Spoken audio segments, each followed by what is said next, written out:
یہودی جو مذہب ہے، نام جو ہے آپ یہودی سنتے ہیں، یہ دراصل حضرت یعقوب علیہ السلام کے 12 بیٹے تھے، ان میں سے بڑے بیٹے کا نام یہودا تھا۔ یعقوب علیہ السلام نبی ہیں اللہ کے، جن کا نام عبرانی زبان میں اسرائیل ہے، اسرائیل۔ ان کے بیٹوں کو بنی اسرائیل کہتے ہیں۔ وہ 12 بیٹے تھے یعقوب علیہ السلام کے، انہی میں سے ایک بڑے بیٹے یہودا تھے، یا بیچ میں کوئی ایک بیٹے کا نام یہودا تھا۔ اسی نام سے جو بھی بنی اسرائیل ہوتا اسے یہودی کہا جانے لگا۔ یہودی ایک قوم کا نام ہو گیا۔ وہ اب اس کو انگلش میں جیوز کہتے ہیں آج، جیوز۔ یہ دنیا کی شریر قوم ہے، بڑی شریر قوم ہے۔ پہلے یہ لوگوں نے نبیوں کا قتل کیا ہے۔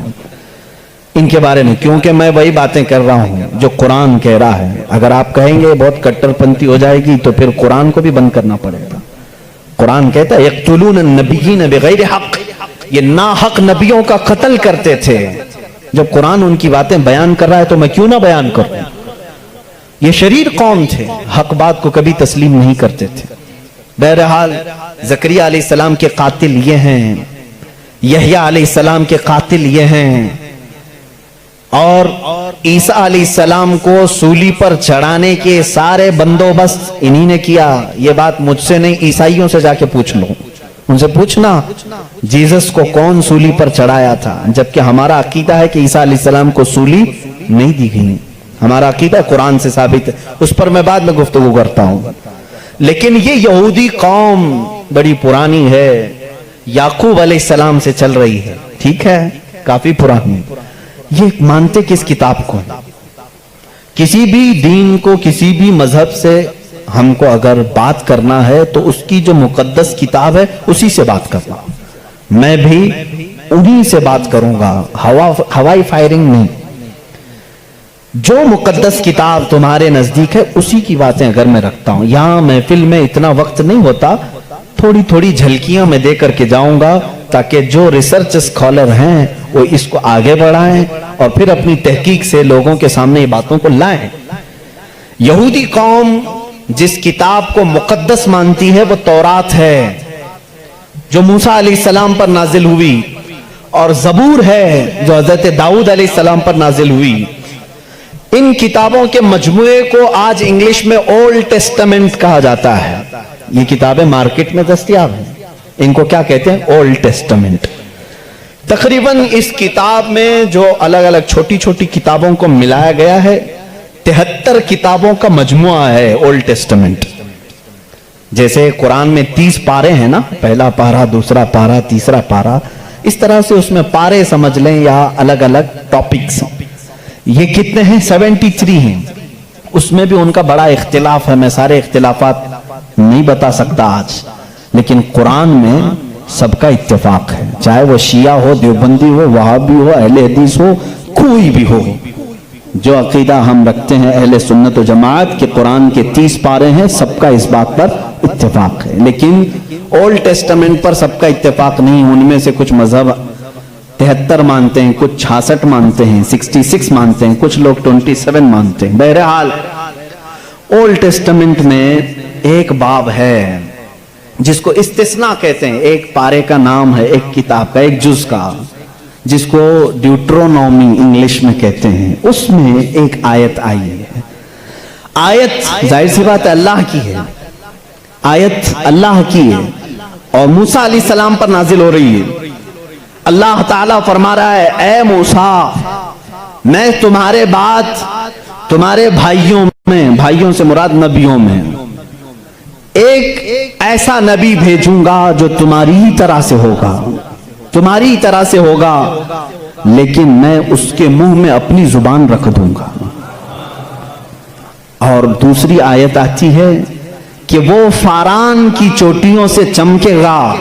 یہ فاران کیا ہے؟ یہ فاران کی چوٹیاں کہتے ہیں مکہ مکرمہ میں جو اب پہاڑ ہے، جبل کعبہ جو خانہ کعبہ کے قریب، انہوں نے اس کو سب ختم کر دیا، آج وہاں پر بادشاہوں کے محلات بنے ہوئے ہیں۔ وہاں فاران کی چوٹیاں کہا جاتا تھا کہ وہ مکہ کا ایک پہاڑ ہے، اور मुकद्दस किताब ओल्ड टेस्टामेंट में कहा जा रहा है कि वो चमकेगा कहां से? फारान की चोटियों से। अब मैं उसकी तरफ आता हूं। बेचारे ईसाई कहने लगे कि ये जो बशारत आई है मूसा अलैहिस्सलाम को, उससे मुराद हमारे नबी ईसा अलैहिस्सलाम नहीं।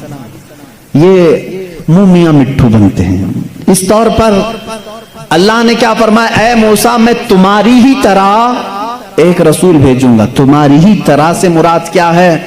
ईसा अलैहिस्सलाम मूसा अलैहिस्सलाम की तरह बिल्कुल नहीं थे, क्योंकि मूसा अलैहिस्सलाम की माँ भी थे, बाप भी थे। ईसा अलैहिस्सलाम की सिर्फ माँ है और बाप नहीं है। अगर माँ और बाप वाला कोई रसूल है तो वो मोहम्मद अरबी सल्लल्लाहु अलैहि वसल्लम, मेरे आका की माँ भी हैं, बाप भी हैं। मूसा अलैहिस्सलाम की तरह ईसा अलैहिस्सलाम नहीं हो सकते। ये मैं क्रिश्चियन से कह रहा हूँ, ईसाइयों से कह रहा हूँ, जो ये कहते हैं कि मूसा की बशारत में हमारे नबी का जिक्र आया है। मैं कह रहा हूँ नहीं, इसलिए कि मूसा अलैहिस्सलाम की शादी भी हुई थी, बच्चे भी हुए थे। ईसा अलैहिस्सलाम की शादी भी नहीं हुई, बच्चे भी नहीं हुए। वो 33 साल की उम्र में आसमानों पर उठा लिए गए। लेकिन अगर मूसा अलैहिस्सलाम की तरह शादी और बच्चे वाला कोई रसूल है, वो मोहम्मद अरबी सल्लल्लाहु अलैहि वसल्लम। शादी भी किया है आपने, बच्चे भी फरमाए। और दूसरी आयत जो मूसा अलैहिस्सलाम से ये कही गई कि वो फारान की चोटियों से चमकेगा, मेरे अजीजों, इसका मिज़दाक कोई दूसरा नबी हो ही नहीं सकता।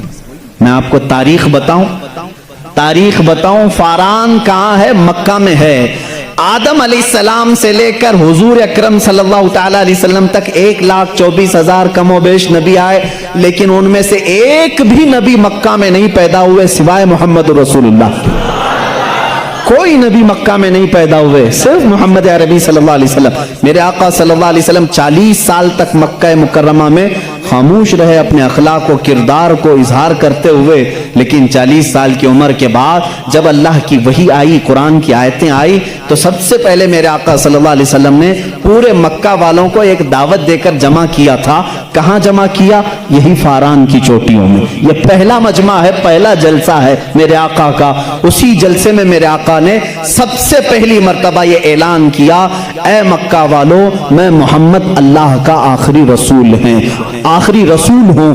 हुजूर अकरम सल्लल्लाहु तआला अलैहि वसल्लम का ये फरमाने आलीशान ही, जिसको मूसा अलैहिस्सलाम की तौरात में कहा गया कि वो फारान की चोटियों से चमकेगा, अल्हम्दुलिल्लाह वो रसूल फारान की चोटियों से जो चमका वो आज तक चमक रहा है।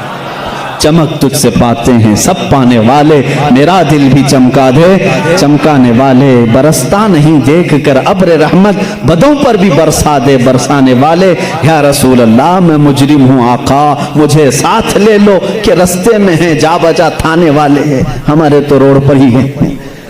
बहरहाल या रसूल अल्लाह, हमको अपने साथ ले लें, जा बजा हैं थाने वाले। थाने वाले तो समझते होंगे, आला हज़रत ने शेर में जिक्र फरमाया। बहरहाल एक ओल्ड टेस्टामेंट की एक ही बात मैंने कही, ज्यूज से ये पूछें जा करके कि ये जिक्र आया है मूसा के बाद एक नबी आने वाले, वो कौन से नबी हैं?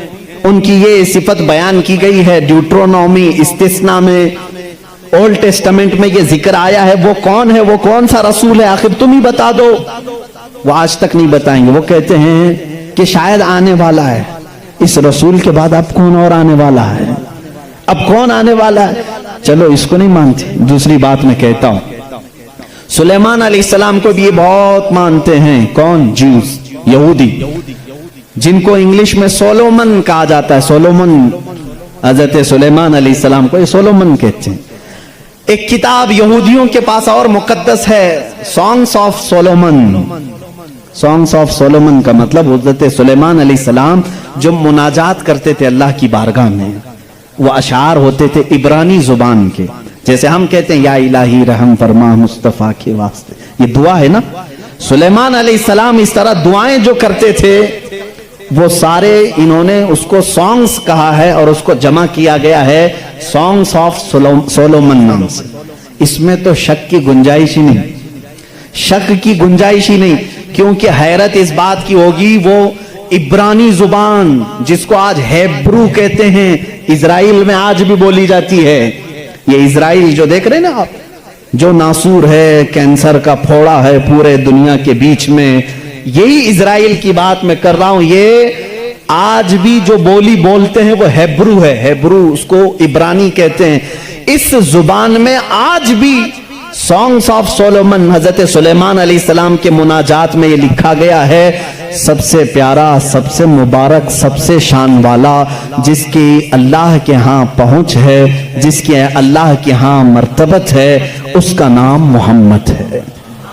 ये कौन कहता था? सुलेमान अलैहिस्सलाम। और नाम लफ्ज मोहम्मद आज भी मौजूद है इब्रानी जुबान में, आज भी लफ्ज मोहम्मद, और उसके साथ लफ्ज इम आया। इम कहते हैं बड़ा मोहतरम शख्स जिसकी सारे लोग इज्जत करें।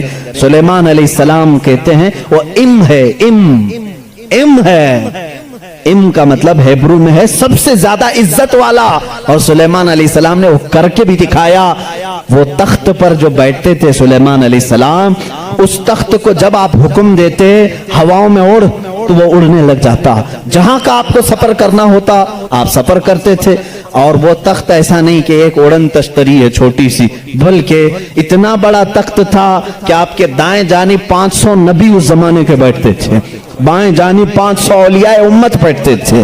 और वो तख्त जब उड़ता, आसमानों पर हवाओं को अल्लाह ने उनके लिए मुसख्खर कर दिया था, और वो जिस तरफ हुक्म करते उड़ता था। एक मर्तबा ये भी इजराइली रिवायात में भी मौजूद है, सुलेमान अलैहिस्सलाम उड़ते हुए जा रहे थे, यही तख्त पर बैठे हुए, अचानक आपने तख्त को नीचे उतरने का हुक्म दिया और सारे लोगों से कहा पैदल चलो।